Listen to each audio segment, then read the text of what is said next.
안녕하세요. 매일 새로운 사연을 전하는 읽어주는 사연 라디오입니다. 구독과 좋아요, 많은 공유 부탁드립니다. 오늘의 사연 시작하겠습니다. 안녕하세요. 결혼 생활 2년 만에 이혼하게 된 20대 여성입니다. 이미 이혼까지 하고 남남이 되어버렸는데 뭐하러 이런 글을 쓰냐 하실 수도 있지만 결혼 또는 이혼을 생각하시는 분들에게 저도 나름대로 도움이 되었으면 하는 마음으로 이렇게 컴퓨터 앞에 앉았네요. 물론 제가 모자랐다고 이래라 저래라 하려는 건 절대 아니고요. 그냥 제 응어리도 풀고 또 누군가에겐 힘도 주고 그러고 싶은 거죠. 아무튼 서두가 길었는데 이제 진짜 제 이야기를 한번 시작해 볼게요. 남편하고 처음 만나게 된 건 다니던 헬스장 트레이너의 소개를 통해서였습니다.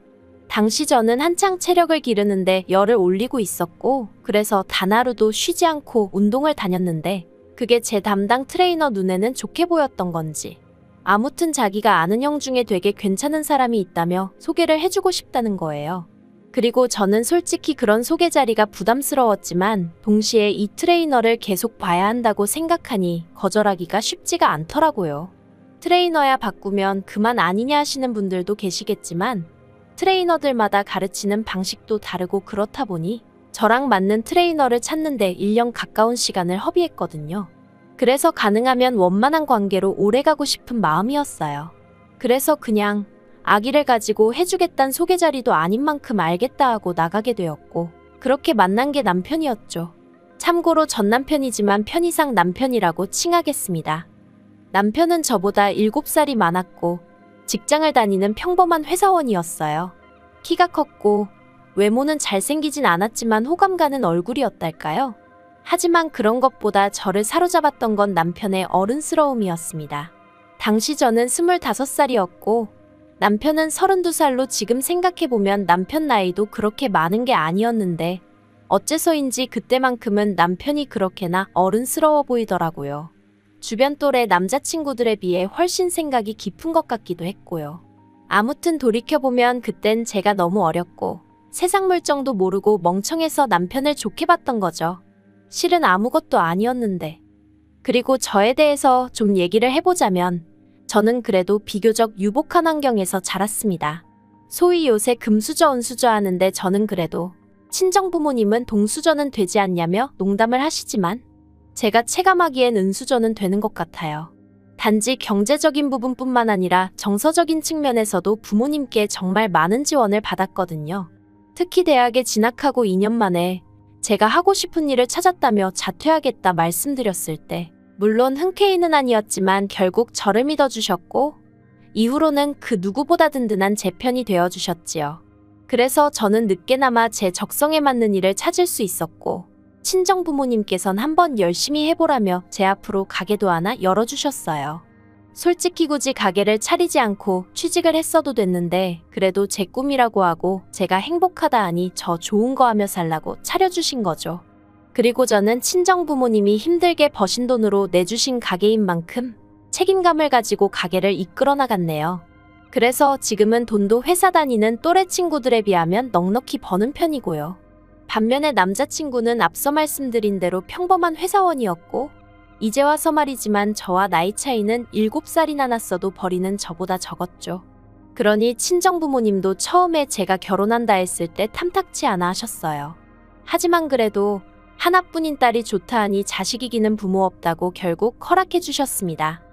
그런데 결혼 허락을 받고 나자 원래는 남편이 집을 해온다고 했었는데 그 말이 싹 달라지더라고요. 어머님 아버님께서 제가 너무 어려서 살림을 제대로 꾸려나갈지 모르겠다 걱정된다 그런 말씀을 하시더니 결국 청첩장까지 나오고 나서야 시댁에 들어와서 살라고 하시는 거예요. 어머님이 저를 옆에 끼고 살림도 가르쳐야겠고 또 시부모님이 딸이 없었거든요. 그러니까 저를 딸같이 대해주겠다며 다같이 오손도손 살자는 소리도 하시대요. 하지만 제 입장에선 무척이나 부담스러운 이야기였고 그래서 남자친구를 통해 거절이사를 전하니 그걸 핑계삼아 집은 못 해주신다고 하더라고요. 저에 대한 실망감이 너무 크고 서운해서 당분간 제가 어떻게 하는지 지켜보고 결정하시겠다나요? 그래서 결국 저희 친정부모님이 집을 해주셨습니다. 저는 원래 어차피 다른 신혼부부들도 전세나 월세로 시작하는 경우가 많다는 걸 알고 있기도 했고 아파트가 아니면 어떤가 싶기도 했기에 괜찮다고 했는데 친정부모님께선 어차피 언젠간 저 주려던 아파트였다며 가지고 계시던 아파트 한 채를 아예 제 명의로 돌려주셨지요. 그런데 이 사실을 시댁에서 알고 어찌나 좋아하시던지, 특히 결혼하고 얼마 지나지 않아서부턴 계속해서 틈만 나면 부부는 일심동체여야 한다며 공동명의를 하라고 자꾸 저를 설득하려 드셨는데, 솔직히 들어가서 못 산다고 말씀드린 이후로 괜히 시부모님 눈밖에 나게 된 건 아닌지 무척이나 신경 쓰였었어요. 그래서 어머님이 공동명의 이야기를 꺼내셨을 땐 그렇게 하고 나면 나를 좀 좋게 봐주시려나 하는 어리석은 고민도 잠시나마 했었답니다.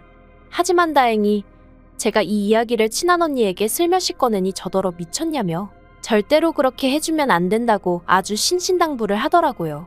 사람 앞날은 모르는 거라면서. 지금 생각해보면 정말 그 언니가 아니었으면 제 팔자는 지금보다 더 어이없이 꼬여 있었을지도 모르겠네요.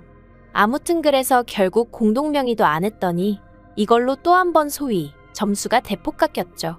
어머님은 이때도 저에게 그렇게 안 봤는데 실망이네 서운하네 그런 말씀을 하셨고요. 하지만 제가 이런 이유로 결혼한 지 2년 만에 이혼을 결심한 건 결코 아닙니다. 어린 나이에 친정부모님의 걱정을 뒤로 한 채 밀어붙였던 결혼이었던 만큼 어떻게든 지켜내고 싶었고 제 결정을 책임지고 싶었는걸요. 그래서 솔직히 위에 언급한 일 말고도 별의별 거지 같은 일들이 많았는데 친정에 미주알 고주알 이야기를 전하지 않았습니다. 친정부모님이 걱정하실게 뻔했으니 어떻게든 저 혼자 견뎌내려고 했죠. 그런데 결혼한 지 1년 좀 넘었을 무렵 황당한 이야기를 듣게 되었습니다. 그날은 사업차 미팅이 있던 날이었는데 장소를 확인해보니 친정아버지 사업장 근처더라고요. 그래서 약속이 끝나는 대로 들려서 아버지 얼굴이나 보고 가야겠다고 생각했죠. 깜짝 놀래켜드릴 마음에 미리 연락은 안 드렸어요. 아무래도 친정아버지가 사장이다 보니 자리를 비우시는 일이 잦긴 했지만 그래도 일단은 놀래켜드리고 싶은 마음이 더 컸으니까요. 아무튼 그렇게 아버지 정비소에 도착했는데 아버지는 안 계시고 정비소 실장님께서 말을 걸어오셨습니다. 실장님은 저희 아버지랑 같이 10년 넘게 일하신 분이라 저랑도 꽤 친했거든요. 그래서 아버지 오실 때까지 시간도 보낼 겸 실장님과 이런저런 이야기를 나누게 되었는데 실장님이 조심스레 저더러 시부모님은 어떻냐고 물어보시대요. 그래서 그냥 웃고 말았어요. 그 무렵 5만 가지 일로 시달리던 차라 솔직히 말이라도 좋으신 분들이란 소리가 안 나오더라고요. 그랬더니 실장님이 이 얘기를 해야 하나 말아야 하나 싶은데 하시면서 실은 저희 아버님은 벌써 3번이나 정비소에 찾아오셨었답니다. 낡을대로 낡은 아버님 차를 끌고서 여길 고쳐달라 저길 고쳐달라 하시면서 말이죠. 그리고는 매번 올 때마다 돈도 하나도 안 내고 가신다면서 자기가 제3자긴 하지만 이건 경우가 아니다 싶고 저는 그 사실을 알고는 있는지 궁금해서 얘길 꺼내시는 거라대요. 그 이야기를 듣는데 얼마나 속상했는지 몰라요. 저 하나 막대하시는 것도 부족해서 저희 친정아버지까지 그렇게 못살게 하셨다는 게. 특히나 저희 아버님은 어머님이 저한테 큰 소리를 내시고 억지를 쓰시면 적당히 좀 하라며 오히려 어머님을 나무라시기도 하셨거든요. 그래서 전 나름대로 어머님보단 아버님께 감사한 마음이 컸고 의지하고 있었는데 뒤로는 상식 밖의 행동을 일삼고 계셨다는 게 소름이 끼치더라니까요. 그래서 결국 친정아버지한테는 갑자기 볼 일이 생각났다 말하고 먼저 집으로 돌아왔어요. 친정아버지 앞에서 죄송해하며 눈물을 보이긴 싫었으니까요. 집에 오니 퇴근한 남편이 옷도 갈아입지 않고 컴퓨터 게임을 하고 있었습니다. 그리고 그런 남편을 향해 저는 아버님이 친정아버지 정비소에 차 수리를 맡기셨다더라. 그것도 3번씩이나. 돈도 안 내셨다더라. 알고 있었냐 물었습니다. 그러자 남편이 좀 당황한 듯 하더니 장인어른이 내지 말라고 하셨다는데? 그러는 거예요. 아, 이 인간도 알고 있었구나. 정말 화가 솟구치더라고요. 그래서 남편더러 앞으로 아버님한테 우리 정비소로 가지 마시라고 얘기하라 했어요. 그런데 이 일이 있고 몇 달 뒤 아버님이 또 저희 아버지 정비소로 가셨던 모양이에요. 그리고 이때는 저도 친정아버지랑 대화를 나누고 절대로 해드리지 않는 걸로 결론을 내린 상황이었거든요. 그래서 저희 친정아버지가 이제 이쪽으로 오지 마셔라. 오늘 수리도 못 해드린다 하고 거절을 하셨답니다. 그러자 아버님이 저에게 전화를 하셔선 아주 호통을 치셨습니다. 도대체 네 아버지는 사돈 알기를 뭘로 아는 거냐? 오는 손님을 막는 가게가 장사가 될 것 같냐? 내가 왜 문전박대를 당해야 하냐? 그래서 제가 남편에게 얘기 못 들으셨냐니까 당신은 들은 바가 없다시대요. 아, 한숨이 절로 나왔어요. 그리고 도저히 남편만 믿고 있을 게 아니구나 싶어서 제가 대놓고 솔직히 말씀드렸습니다. 저희 친정아버지가 자선사업을 하시는 것도 아니고 엄연히 사업장인데 아버님이 이렇게 무턱대고 가셔선 돈도 하나도 내지 않으시니 저희 친정아버지 입장에선 손해가 크다. 그러니 찾아가지 마시라고요. 그리고 당연히 또 시댁에서 난리가 났죠. 그까짓 거 개나 소나 하는 자동차 정비소 하나 한다고 거들먹거리냐. 내가 차를 100만 원치 수리를 했냐 1000만 원치 수리를 했냐 하시면서 말해요. 정말 사람한테 질린다는 게 이런 건가 싶더군요. 이 일로 저는 남편과도 크게 다퉜습니다. 남편은 저희 친정아버지와 제가 아버님한테 모멸감을 느끼게 했다며 사과를 해야 한다고. 그렇지 않으면 자기도 저희 친정아버지한테 찾아가 깽판을 놓겠다는 협박까지 서슴지 않더라니까요.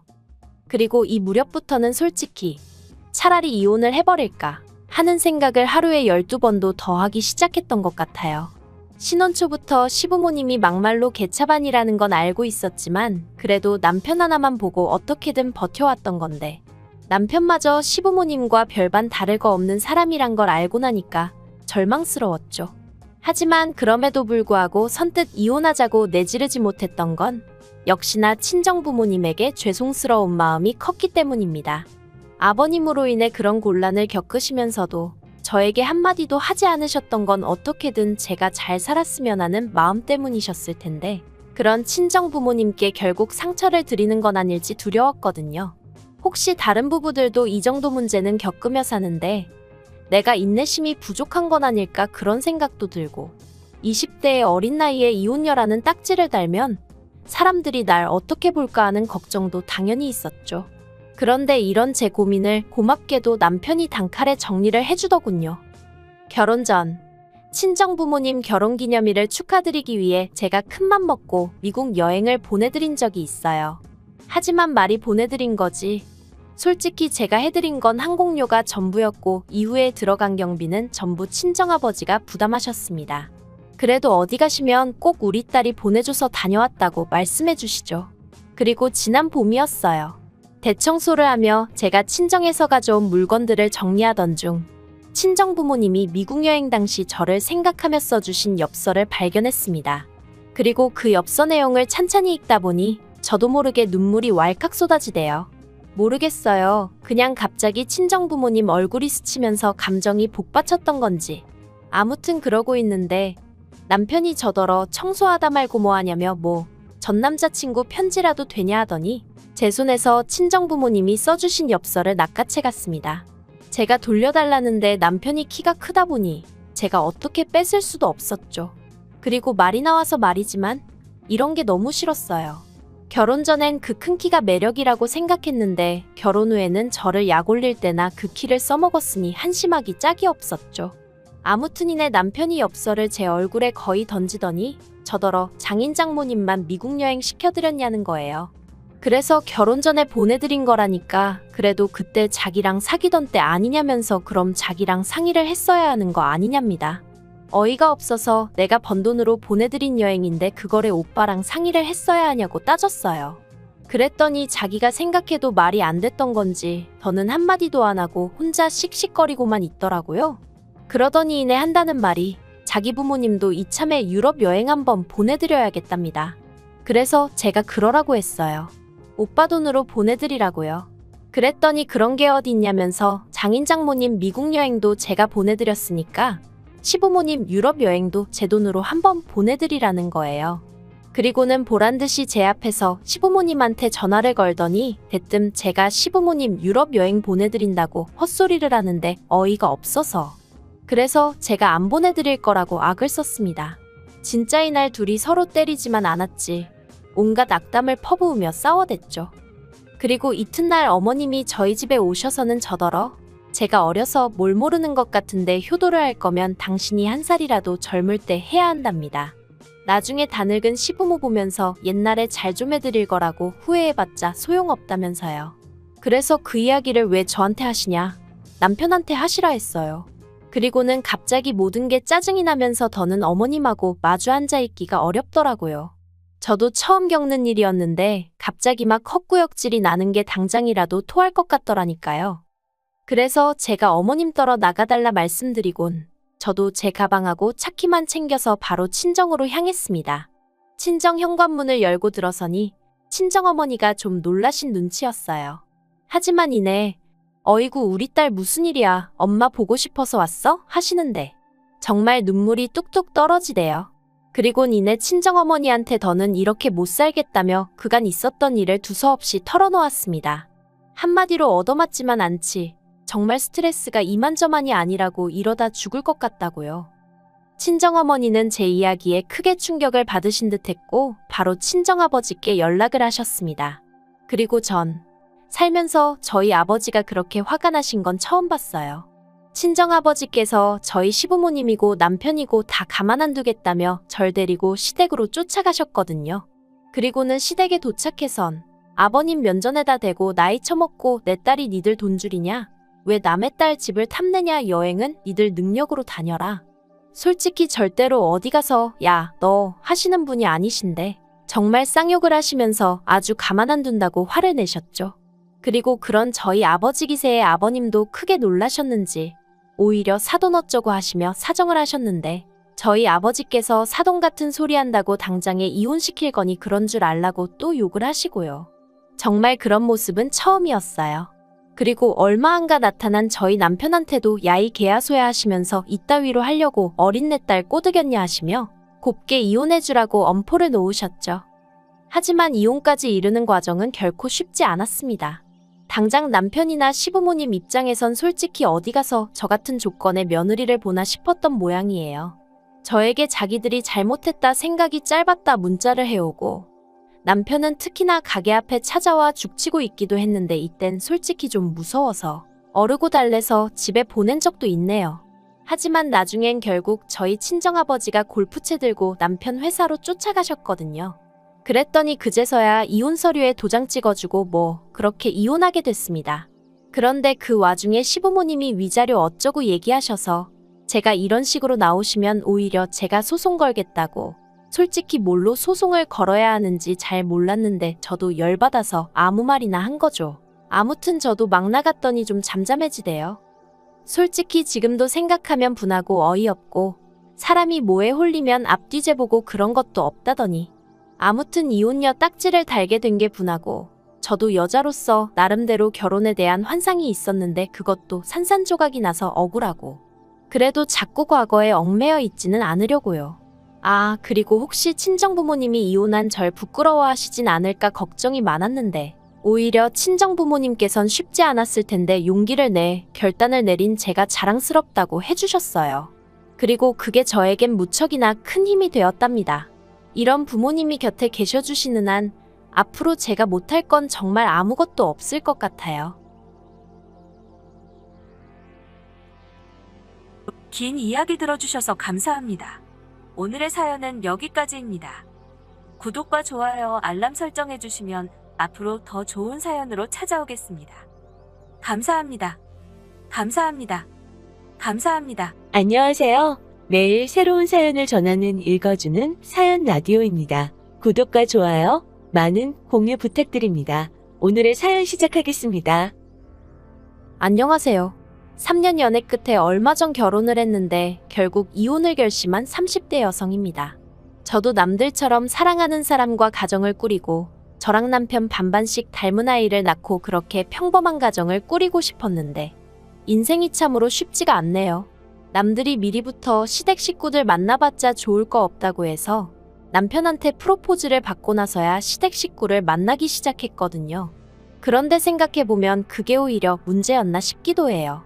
진작에 이상한 집구석인 걸 알았더라면 괜히 제 인생에서 3년이란 시간을 남편과 낭비할 이유도 없었을 테니까요. 남편하고는 지인의 소개로 만났어요. 다만 처음부터 남녀 사이로 연애나 결혼을 목적으로 두고 만났던 건 아니고 제가 당시 취미생활이 하나도 없어서 이것저것 시도를 해보는 중이었거든요. 그런데 지인 중 한 사람이 그 얘기를 듣더니 자기가 아는 사람이 사진을 정말 잘 찍는다면서 한번 그 사람한테 배워보는 게 어떻겠냐는 거예요. 그래서 얼떨결에 남편을 소개받았습니다. 하지만 솔직히 남편의 사진 실력은 제 기대 이하였어요.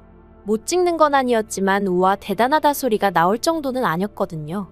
그런데 사진 실력과는 별개로 남편하고 말이 잘 통했어요. 소위 쿵짝이 잘 맞았다고 해야 할까요?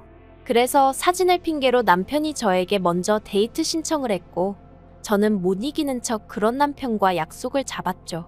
그리고 2달 이후엔 정식으로 사귀는 사이가 되었고요. 사귀는 동안 서로 가족 이야기를 한다거나 그런 일은 거의 없었어요. 사실 남편이나 저나 직장 생활로 바쁘다 보니 일주일에 한두 번 보는 게 전부였고 그 시간도 그다지 긴 건 아니다 보니 서로에게 집중하기 바빴지. 그 외에 관한 것은 그다지 궁금해하지도 묻지도 않았거든요. 하지만 작년 늦가을 남편에게 프로포즈를 받으면서 처음 시부모님을 만나게 되었네요.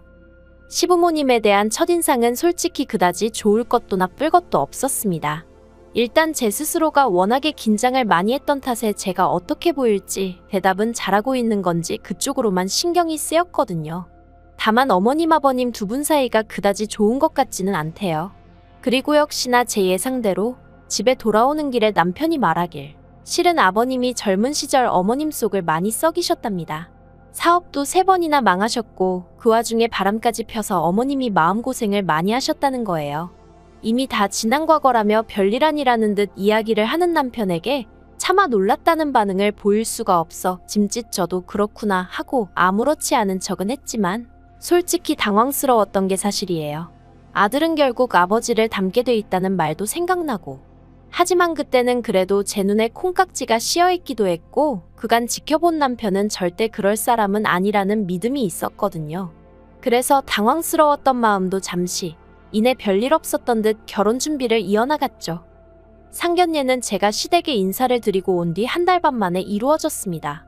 장소는 시댁과 저희 집 중간에 위치한 한정식집이었고요.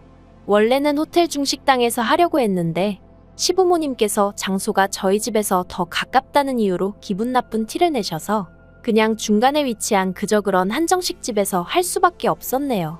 게다가 상견례가 시작되고 얼마 되지 않아 서로 가벼운 대화가 오가기도 전에 시부모님께서 다짜고짜 저희 집에선 얼마나 지원해 주실 수 있냐고 한 2억쯤 가능하냐고 물으시대요. 어차피 오갔어야 할 대화이긴 했지만 그래도 뭐랄까 별로 보기에도 듣기에도 좋진 않았죠. 아무튼 아버님이 자꾸 2억 이야기를 하셔서 친정아버지가 그럼 우리도 2억을 해주겠다고 그렇게 얘기가 마무리되었어요. 그런데 신혼집을 구하는 과정에서 당혹스러운 일을 겪게 되었습니다. 분명히 상견례 자리에서 먼저 2억 타령을 해대신 아버님께서 말을 바꾸셨거든요. 무슨 말장난하는 것도 아니고 당신은 저 아버지한테 그냥 물어본 거지 당신이 2억을 해주겠단 소리는 아니었다나요. 어이가 없어서 제가 남편을 통해 아무래도 오해가 있었던 것 같다. 그러면 정확히 얼마를 해주신다는 이야기냐 여쭙습니다. 그리고 남편이 전해온 아버님이 대답은 정말 할 말을 잃게 만들더군요.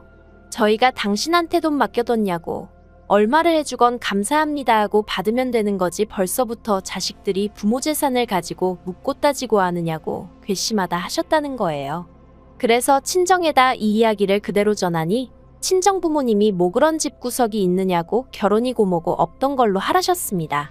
그래서 실제로 제가 남편에게 우리 부모님도 마음이 많이 상하셔서 당분간 결혼 이야기는 없던 걸로 하는 게 좋겠다 했어요. 그랬더니 남편이 그게 무슨 소리냐며 그제서야 자기가 시부모님이랑 제대로 단판을 짓고 오겠네 어쩌겠네 하더니 그렇게 해서 지원을 받기로 한 게 4천만 원이었습니다. 솔직히 시부모님 말씀대로 4천만 원을 해주시건 400만 원을 해주시건 그저 고맙습니다 하고 받는 게 틀린 말은 아니죠. 시부모님 두 분이 열심히 고생하셔서 번 돈이니 저나 남편이 결혼을 핑계로 무조건 요구해서는 안 되는 거고요. 하지만 시부모님이 돈을 빌미로 저나 저희 부모님을 대하는 과정에서 마음이 많이 상했던 게 사실이에요. 그래도 다행이라고 해야 할지 친정 부모님께선 원래 해주신다던 2억 그대로 지원해 주시겠다 하셨습니다. 사위가 얼마나 예뻐서도 아니고 사돈한테 잘 보이자고 그런 건 더더욱 아니고 하나뿐인 딸 제가 고생하는 게 보기 싫어 해주시는 거라 하셨어요. 그리고 그런 저희 부모님 앞에서 남편은 제대로 고개를 들지 못했죠. 하지만 여기서 끝이었으면 얼마나 다행이었을까요? 문제는 그나마 주시기로 한 4천도 이 핑계 저 핑계를 대시며 안 주시는 거죠. 나중엔 말씀하시기를 저희 잔금 치르기로 한 날 하루 전에 주시겠다더니 막상 당일이 되어 연락을 드리니 이번엔 또 배탈이 나서 은행에 못 가고 계신다대요. 그리고 남편도 답답하고 하니까 그럼 어떡하냐고 볼멘 소리를 한 모양이던데 그걸 빌미로 막대 먹었다고 끝까지 돈을 안 주셨어요. 그리곤 며칠 뒤 말씀하시기를 어차피 그 돈 없이도 잔금 잘 치르고 하지 않았냐며 그땐 저희가 너무 괘씸해서 주기 싫으셨답니다. 그리고 이제 어느 정도 상황이 해결이 되었으니 그 사천을 1억으로 불려서 다음에 이사 갈 때 주시겠다는 약속을 하시더라고요. 당연히 믿음이 갈 리가 없었죠. 그래도 제가 파혼을 하지 않았던 이유는 딱 하나였어요. 매번 그럴 때마다 남편이 정말 죽을 듯이 저에게 미안해했거든요.